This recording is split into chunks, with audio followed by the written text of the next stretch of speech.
dhulkana aad buu uga fog yahay waayo nabigu calayhi salaatu wasalaam waxa uu xusay dhismayaasha jannadu xabad labani waa lacag xabad labanina waa dahab mifsalka ama waxa la isugu dhajinayaana waa miskiga aadka u udgoon kuus dahaba ninka hela xabad labanahoo dahaba qofka hela imika dee dhiisha faqrigaa u tuuri lahaa xabad labana bal kiibaaba wuxuu noqday mid daara la iskaga dhisayaba quruurixeeduna waa lu'luuda dhalaalaysa nooca u qaalisan buy ciiddeeduna waa guduudka iyo quruxda leeda waa sacfaraanka udgoon aadka u qaaliga waxaa ka sii yaab badan oo nabigu xusay calayhi salaatu wasalaam ehelka galaya allah inaga yeeleen waxa uu qofka muuminka ahi waxa uu ku leeyahay jannada bangala aad u weyn lu'luubay ka samaysan tahay ballaarhkeeda iyo cabirkeedu waa 60 mayl buu 60 miilan 60 mayl waa imisa kilomitir waa 90 kilomitir ugu dhowaan bal waa yahay meesha guryahaaga mid ka mid ah 90 kilomitir halkan magaalooyinka caalamka u waaweyn baa la yiraahdaa 90 kilomitir bay gaadhaan murabbacooda adduunyada magaalooyinka u waaweyn ee 20 milyan iyo 30 milyan iyo ku noolyihiin ma baalu kanin baa gurihiisii boqolaalka ha mid ka mid 90 kilomitir yahay sidoo kale oranaya halku fariisanaya iyagoo cajaay meesha in la dhargo lagu warwadhay ayaa meesha ka muuqanaysa waxa ka yaab badan waxa meesha nicmaaha yaala dee aad uga may bogan kareen dadku hadday sideenan isaga kooban yihiin ilaa inagu adduunyadu markii la abuuray nabi aadam 60 dhundhun buu ahaa dherarka calayhi salaam dadku way sii gaabanayeen rifan iyo lisanun baa ku sii dhacayay ilaa inuu dhowr dhundhun ku soo hadhnay imisa dhundhun baa tahay markaas dhundhumiso 60kii dhundhun nabi aadam way sii gaabanayeen marka dadkii jannada galena ilaahay wuxuu u abuuray nololtii ugu casrisanayd dadku markay hadda wax xamaarayaan bay yiraahdaan waa shayga ugu moodaransan ee ugu casrisan baa la yiraahdaa abuurka kii ugu casrisanaa buu ilaahay dadka abuuray ee ugu cajaa'ibsanaa saadaradeed qofkii waxa la siiyay buu nabigu calayhi salaatu wasalaam 100 qof awoodood buu leeyahay xagga cunnada iyo cabidda iyo hamada iyo jimaaca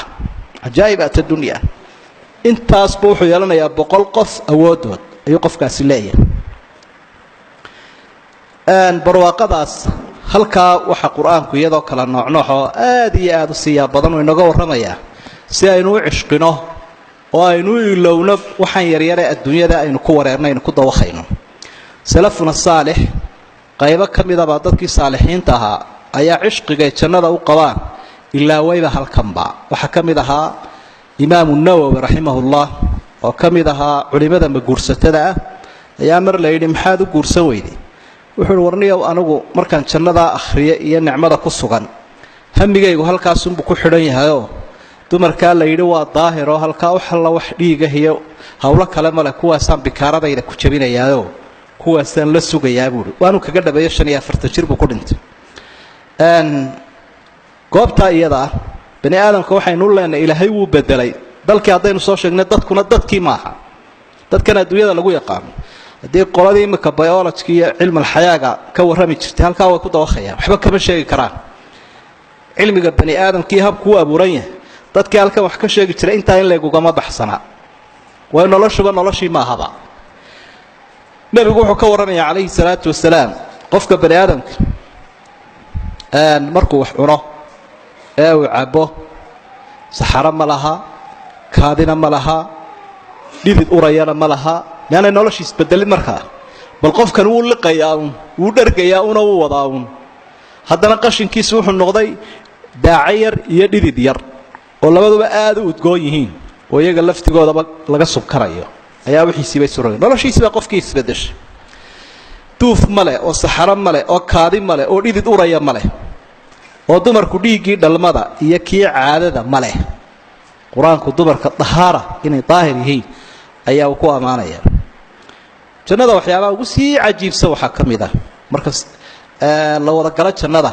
ninka ugu jannayar ama qofka ugu jannayar waxa la siinayaa qaaradahan adduunyada aynu imika aragnay ee dadkan meesha ku nool isku haystaan waxa maal yaala in leeg bala siinay ahadiithan macnahoodu baan idin sheegay laakiin waa wada saxiix sida ay garanayaan dadka yaqaanaan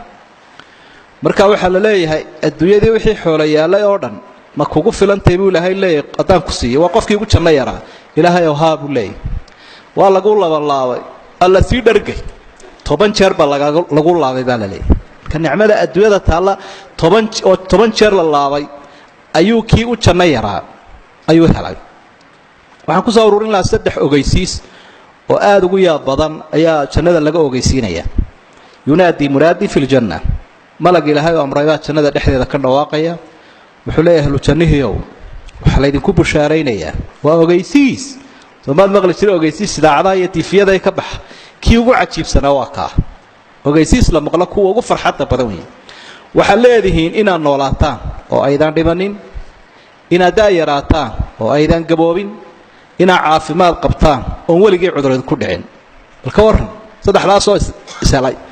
nicmadii ugu wanaagsan intaad hesho hadad dhimanba weydaba hadad gaboobiba weydaba hadad xanuunsanba weydaba waxa meesha inaga helayso waxaan ma ahayn musiibadana ayna heshay